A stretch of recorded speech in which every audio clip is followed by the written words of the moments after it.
We have a lot to cover today, so I'm going to ask everybody to stay with us and help us keep moving so that we don't go over time, but we really can cover this very special lesson as an introduction to all that we're going to do in the rest of this study. But I want us to begin with this question. Why is it that we study other religions? Why do you want to study other religions? I think it's to help in the understanding of other people. Okay. Okay. Let me see if this is gonna be readable.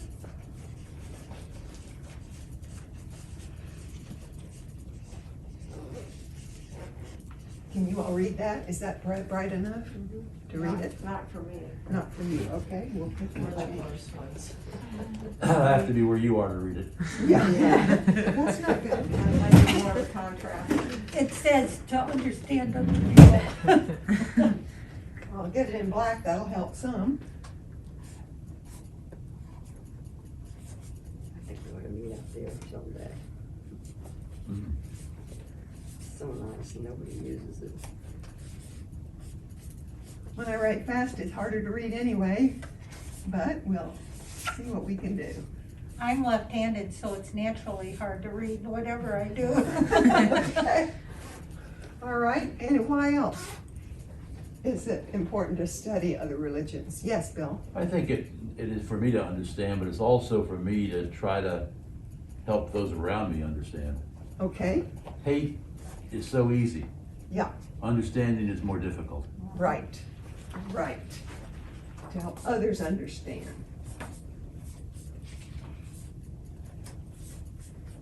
And reduce hate is what you're saying. Yes.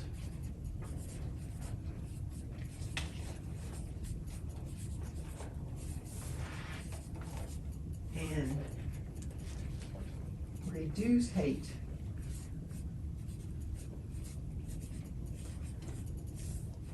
Very good, very good. Any other reasons? I thought it was interesting in reading the first intro and the first chapter was it helps me understand my own religion a little bit better as well. Mm-hmm. Mm-hmm.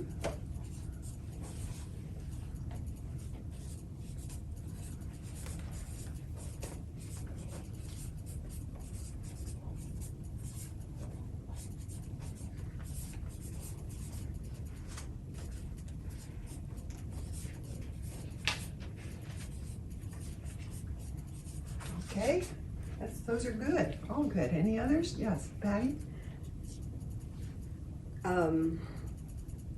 My brother cannot understand why my grandson ever went over on a mission in a Muslim country.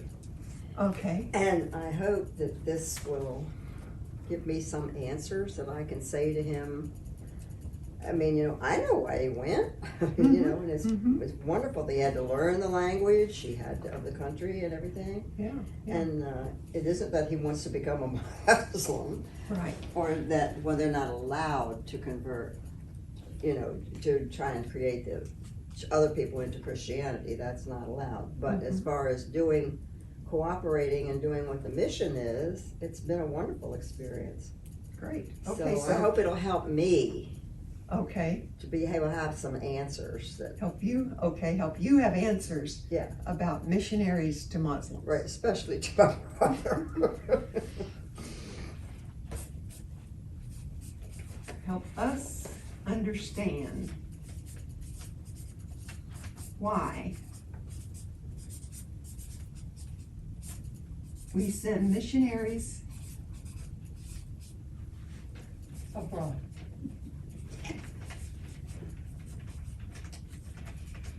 Well, their mission that they went over from college is over, it's done, but,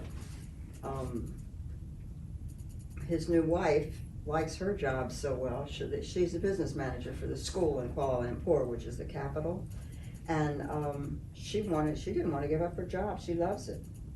She loves the people, she loves the process, and, Okay, so they went back as missionaries. oh yeah, they went back. Yes, I don't know okay. how long they'll be there, I just Said when you start having grandchildren, you better come home. Excuse me. All right.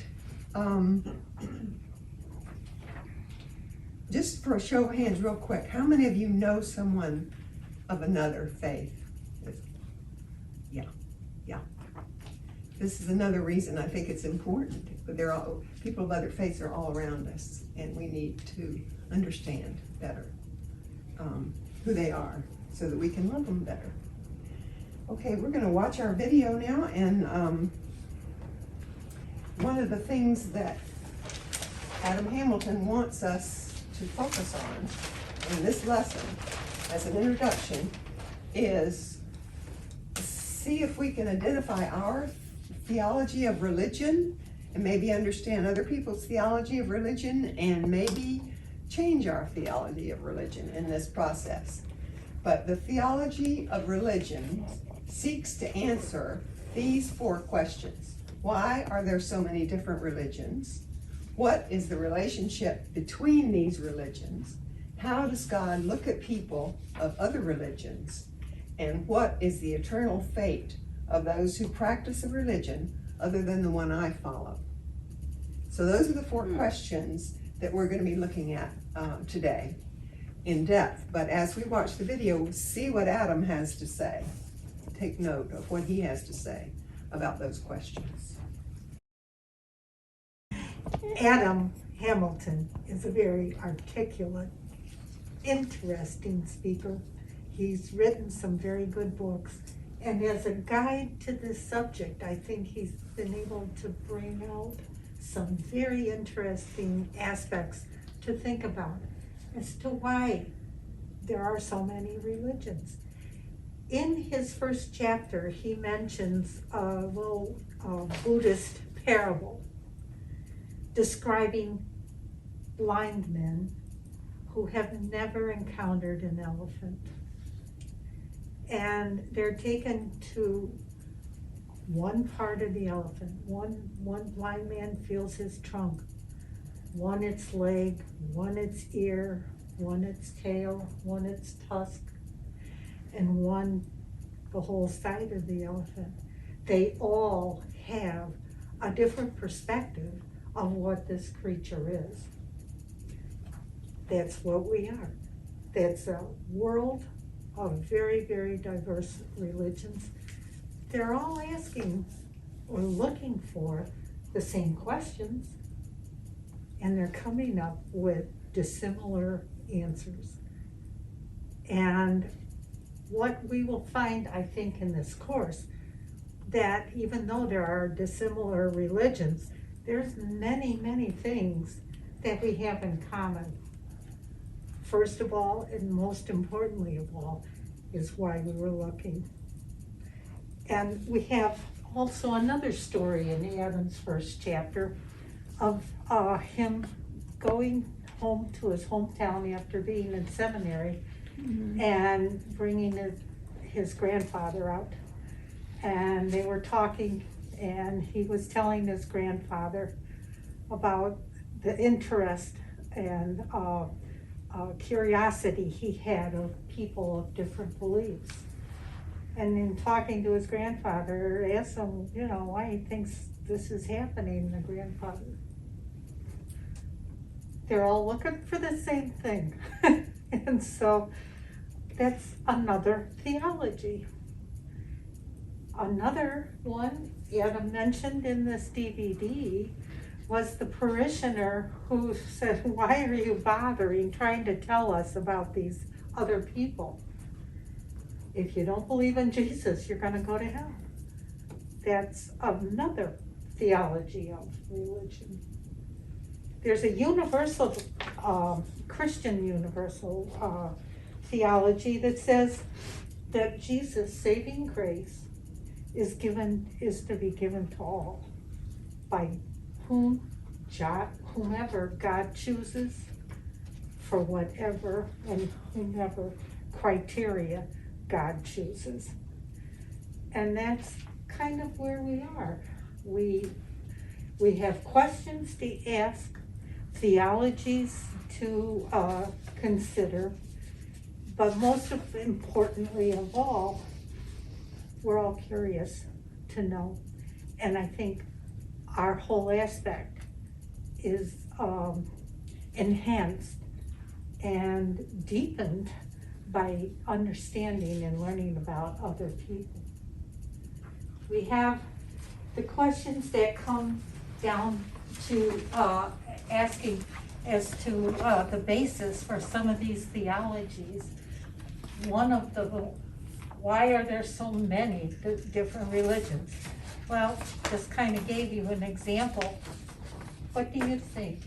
Is there something that hasn't been covered as to why you think there are so many religions? I think the answer is also why there's so many languages. Aha, okay. Very Because we good. are so spread, way back when all these were being made, there was so much distance between that one didn't know what the other was doing. That's exactly right. Yes. Different languages and different cultures. Mhm. I used to be a man for a Hindu family for about 4 years, and he let me read some of the books, and some of the cartoon books for the kids, and he told me that, first of all, he respects Mother Teresa and stuff like that, but he told me that he thought that God spoke to each religion in a different, through their culture in a different way. Can't hear things. Well, that's right, and that's exactly why we have so many religions. We all are coming from a different place. And maybe it's kind of surprising that we don't have more religions recognized as we do. The next question is what the relationship is between religions. If you look at history, it doesn't come off very well. There's been a lot of wars, a lot of conflicts, and despair caused by religious differences and for religious reasons. So in the past, the relationship hasn't been very good. And in our recent past, with the Middle East and whatnot, it hasn't been very good. But, yes. I heard him mention Zoroaster. Mm-hmm. And if you know, and when you talk about the relationship, I'm looking more of a historical relationship. Mm-hmm. And all Zoroaster antedated all of the monotheistic religions, as well as Hindu, Buddha, and all the rest. Mm-hmm.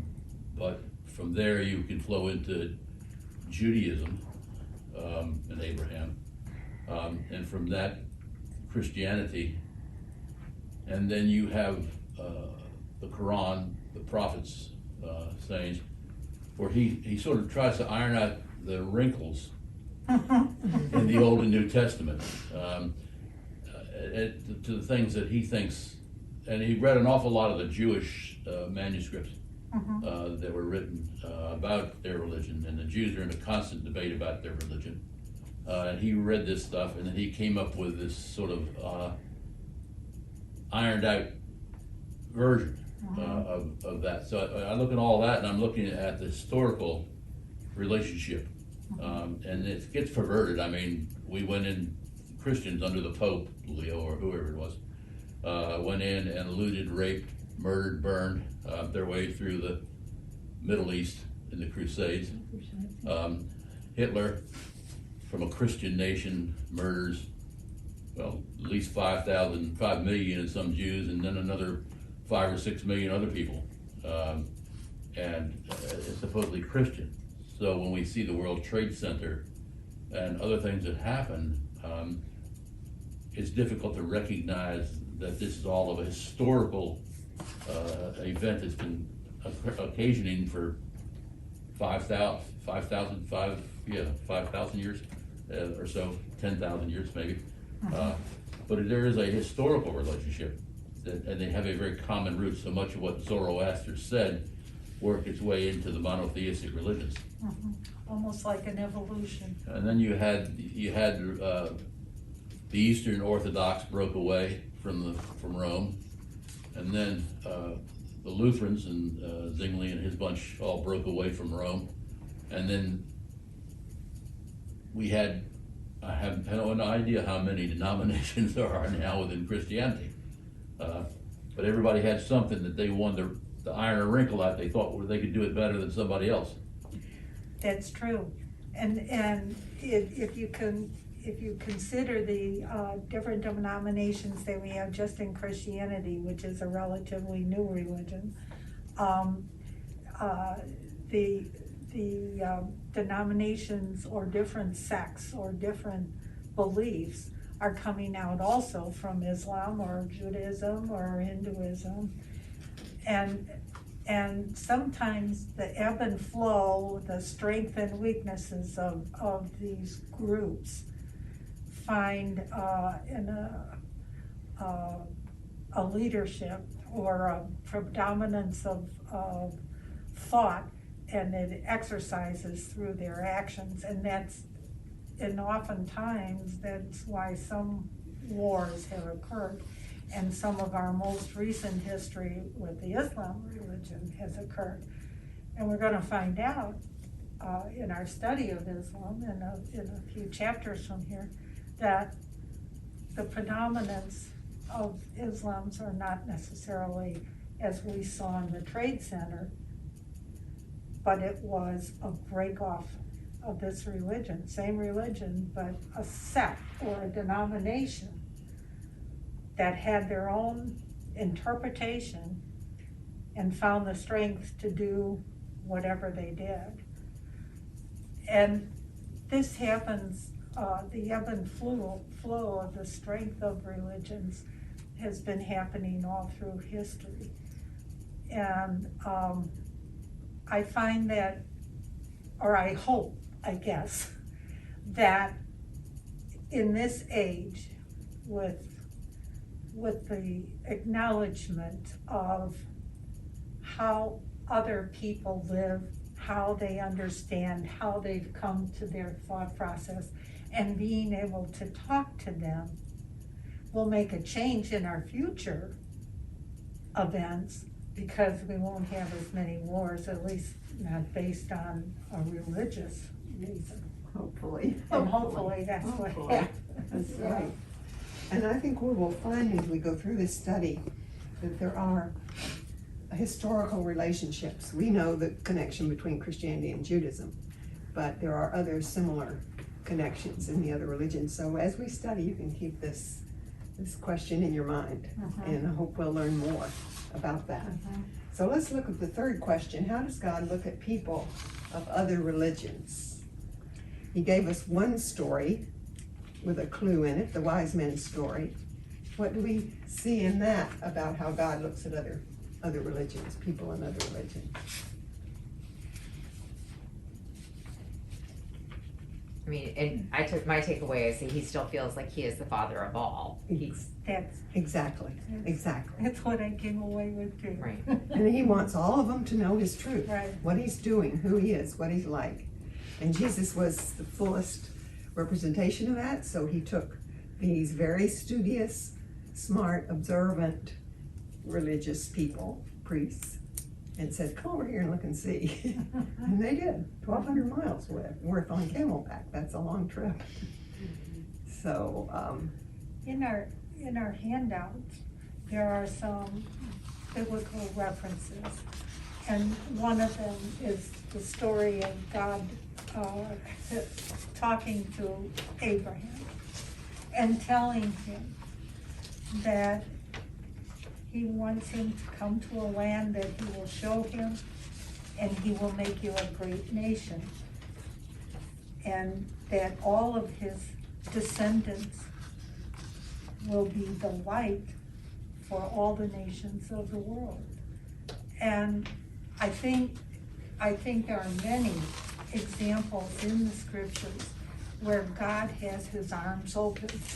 He wants everybody to come to him, to find him, and to be part of his children let's share with them the Jonah story, shall we? Sure. As you know, Jonah was called to go to the big city of Nineveh and tell them that unless they repented and lived God's way, they were going to be destroyed. Of course, he didn't want to do that, so he got on the ship and tried to go to Spain, get out of going there. But God turned him around, as you know, with the help of a whale. But we're gonna read a little bit of the discussion between Jonah and God after Jonah did his job in Nineveh of preaching across the whole city of Nineveh. This comes from Jonah 3:10 through 4:11. And we're reading from a New Living Translation, which is a little different, a little freer translation. It'll maybe make this come alive in a different way for you. When God saw that they had put a stop to their evil ways, he had mercy on them and didn't carry out the destruction he had threatened. This change of plans upset Jonah, and he became very angry. So he complained to the Lord about it. Didn't I say before I left home that you would do this, Lord? This is why I ran away to Tarshish. I knew that you were a gracious and compassionate God, slow to get angry and filled with unfailing love. I knew how easily you could cancel your plans for destroying these people. Just kill me now, Lord. I'd rather be dead than alive because nothing I predicted is going to happen. The Lord replied, "Is it right for you to be angry about this?" Then Jonah went out to the east side of the city and made a shelter to sit under as he waited to see if anything would happen to the city. And the Lord God arranged for a leafy plant to grow there, and soon it spread its broad leaves over Jonah's head, shading him from the sun. This eased some of his discomfort, and Jonah was very grateful for the plant. But God also prepared a worm. The next morning at dawn, the worm ate through the stem of the plant so that it soon died and withered away. And as the sun grew hot, God sent a scorching east wind to blow on Jonah. The sun beat down on his head until he grew faint and wished to die.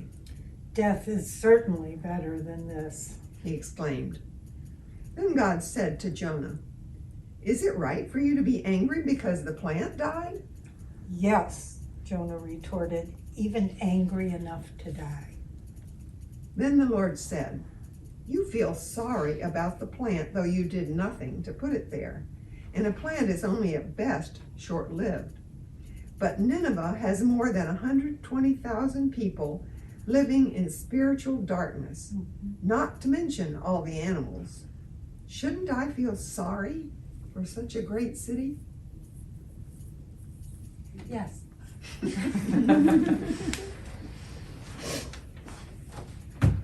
Okay, what does that tell us about how God looks at other religions?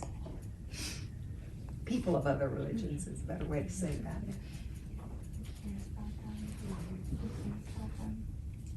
Say that louder. He cares about. He cares about them, Amy says. Yes, it does show that he cared about all those people and their cattle in Nineveh. Wanted to help them. Did everything he could. Okay, then there's that hard question. What is the eternal fate of those who practice a religion other than the one I follow? Can anybody give us a sense of what Adam was saying in answer to that question in the video? He thought that they were all going to end up in the same place, answering to God and seeing Jesus' face when they got up there. Right. And then what was their fate when they got there? Who decided? God. God. God decided. We don't have to judge. We don't have to decide. That's God's job. And Jesus. And they know people's hearts better than we do. They know God has his own compassion, his own standards, his own way of judging people. And in that very righteous judgment, he will decide the fate of those who follow religions different than ours. One of the things I think of when in answering that question is something that we've all apparently misused over the years, but God only knows. That's a good way to look at that statement. I never thought of it that way. God only knows, that's right. That's exactly right. And that's not our worry. So it's not our place Mm-mm. to be a judge, it's not our place for judgment. No. One Okay, of the Adam. biggest revelations in faith for me was I always thought I sought out and found God. It's just the opposite. God found me. Right. And that was a big difference in my outlook on religion after that. That's a very good point, Patty. Very good point. We are all benefit from God's grace and mercy to be where we are. Yep.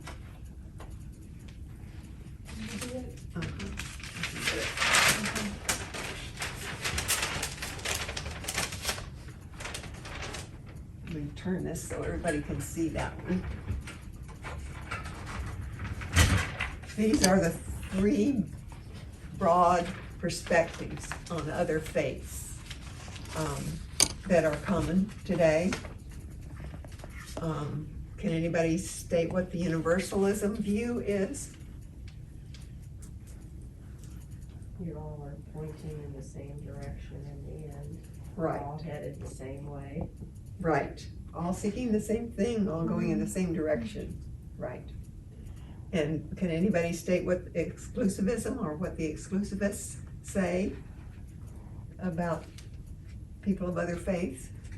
Believe like I do or go to hell. You're gonna, Exactly. yeah, you don't, if you don't Yes. do what I told you, trouble.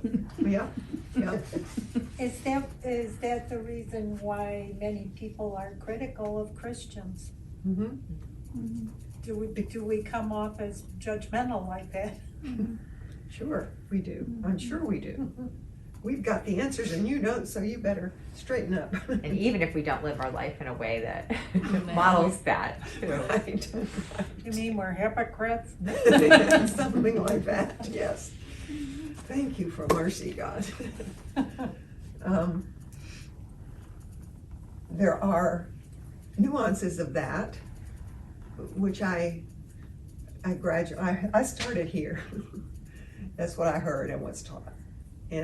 But then the nuances were, well, what about the Aborigines that never heard about Jesus? Would God send them to hell just because they didn't ever get a chance to know Jesus? Well, maybe he'll have a little different plan for them, is a nuance. And then what about children that die young before they've had an understanding of Jesus or had a chance to choose Jesus in their life? What about them? That's another nuance. And that many will say, yes, well, God will have a different plan for those children, I'm sure, we think. And then there's this third view, inclusivism, or Christian inclusivism. Can anybody try to put that in words at this point? If you can't, don't worry, we got a whole lot of more lessons to learn to grasp what this is about. But Adam Hamilton was talking about this as his view and the view of Catholics, many mainline Protestants, and many evangelicals. It's a very common view. When we all get up there, we're gonna find Jesus, and we're all gonna be with he and his Father.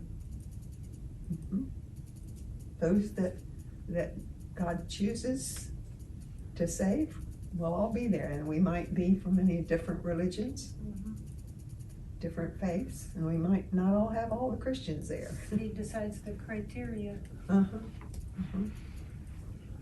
Sometimes Christians can say all the right things, but their heart is not where God needs it to be, and God sees that. It's a lot to do with your family background as well.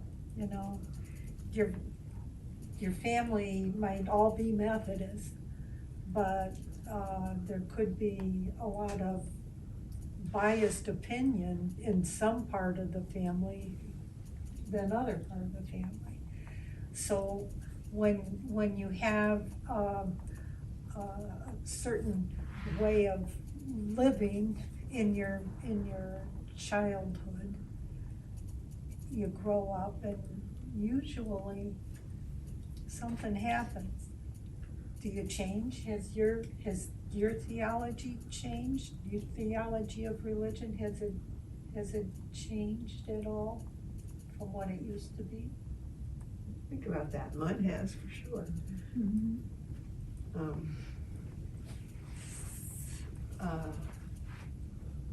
How many different Presbyterian churches are there? I don't know the exact number, but many. Many. But not as many as the Baptists. Probably not. No, they have a different way of doing it, yeah. Yeah, that's their solution to a lot of problems, just start a new church for those of us that think. Right. It's true. But it's important to kind of know where you are, you know, how are you thinking? Before you look at other people and maybe judge what you think other people are doing or make assumptions of what you think other people are doing, you gotta know where you are. Look at your actions, or your thinking, or We think we believe this, and then we may be doing something that shows we don't really. One of the things that helped me change from here to here was sponsoring children abroad to help them go to school and have school supplies. So, and I was able, because of the organization I did that through, to correspond with them over the years, and there were at least 5, I think, different ones. But many of them were Muslims, and I was so touched by their spirituality, even as children. And they would express their prayers for me, and they were beautiful. I was touched by their prayers for me. So, and touched by their, over and over, by their faithfulness to what they're taught in their religion to do and to believe. And yet they were interested in what holidays I celebrated and why, too. They were willing to hear my stories as well. So they did a lot to help me examine my perspective on other faiths. And C.S. Lewis has written, of course, his Chronicles of Narnia. And in the very end of it, in that series, Aslan, the lion, who represents Jesus, returns for the last judgment. And I'd like to read you a little section of that. It's in your book, and you may have already read it, but a conversation that Aslan has with Emeth, who is a follower of another god. And he has come to the last judgment. And he reaches Aslan, sees Aslan, and he said, he realizes as soon as he sees Aslan that he has followed the wrong god for his entire life. And he falls on his face, anticipating that he'll be destroyed. But then he describes what happens next. "O glorious one bent down his golden head and touched my forehead and said, 'Son, thou art welcome.' But I said, 'Alas, Lord, I am no son of thine, but the servant of another god.' He answered, 'Child, all service thou hast done to your God, I account as service done to me.' Then I questioned the glorious one and said, 'Lord, is it then true that thou and the other god are one?' The lion growled and said, 'It is false.' I said, 'Yet I have been seeking the other god all my days.' 'Beloved,' said the glorious one, 'unless thy desire had been from me, thou wouldst not have sought so long and so truly. For all find what they truly seek.'"